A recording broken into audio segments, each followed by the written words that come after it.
New construction is almost everywhere you look.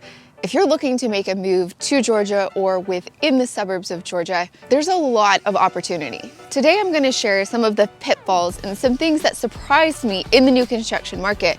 Plus, I'm going to share with you where we are seeing the most new construction popping up in Georgia. In the review-happy world we live in, one of the first things you'll see when Googling builders is reviews on the quality of their work. This is one, if not the most important things that you want to consider when you're considering new construction.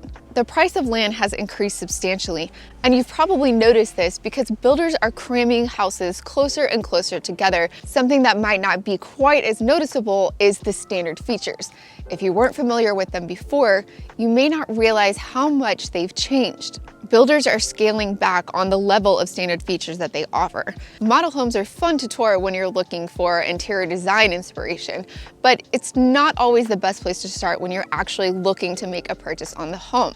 It's an opportunity for the builder to show off every upgrade that they have available.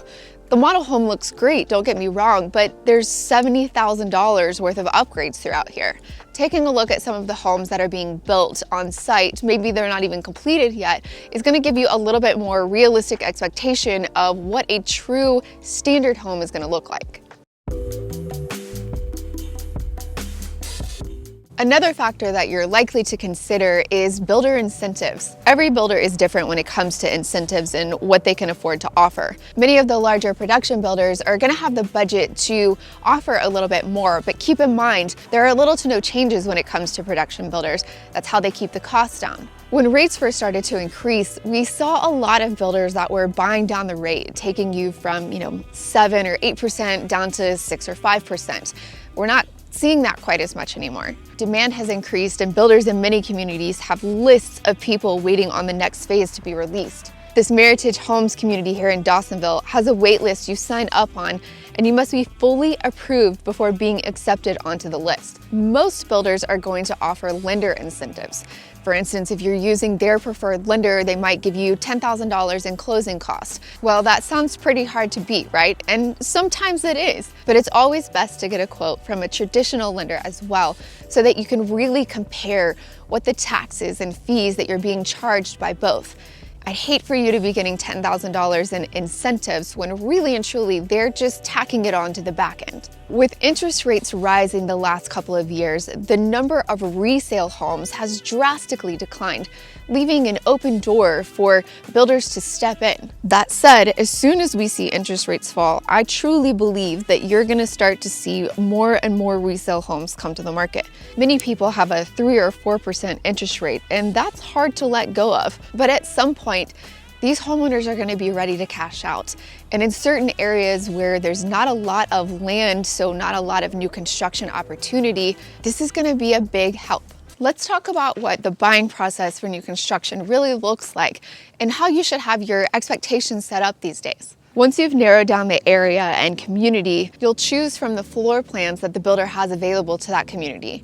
Specific floor plans are already scheduled for specific lots. From here, you'll be choosing your elevation, any structural changes, and then your interior choices. The build process itself can take 6 months to 2 years, just depending on where you are in the community as it's being developed. Many times, pre-sales are available before roads have even been paved into the neighborhood. Throughout the process, there's going to be scheduled meetings to check the progress of your home, pre-drywall, final walkthroughs, and you have the option at any time to have an inspection done with an outside inspector as long as they are certified. Now, if this is the route that you choose to go, I definitely tell you to consider doing this at the pre-drywall meeting. It's better for the inspector to be able to get in there and look at things before the drywall gets going so that you can see what is going on with the electrical, plumbing, and all of those things that once the drywall's up, it's sealed. There's a few different areas that you might want to consider if you're deciding to go down the new construction route. Houston for a long time has been a more rural area. Land opportunities here drove builders to the area, providing multiple new construction opportunities with a range of pricing starting at $400,000 and going from there. Woodstock is another area that seems to be booming with new construction. From urban vibe townhomes to million-dollar single-family homes, currently there seems to be endless opportunities here. Dawsonville has seen steady growth over the past few years and has multiple new construction communities in the area. With the outlet mall and pretty much every store you can think of, I don't think you'll be seeing a slowdown in this area anytime soon. If you're thinking about making a move to Georgia or maybe within the suburbs of Georgia, my team and I would love to be a resource. Do me a huge favor, go ahead and hit that subscribe button so I know that this information has been helpful to you. Reach out to me at the information below if you have any questions at all, and I'll see you on the next video.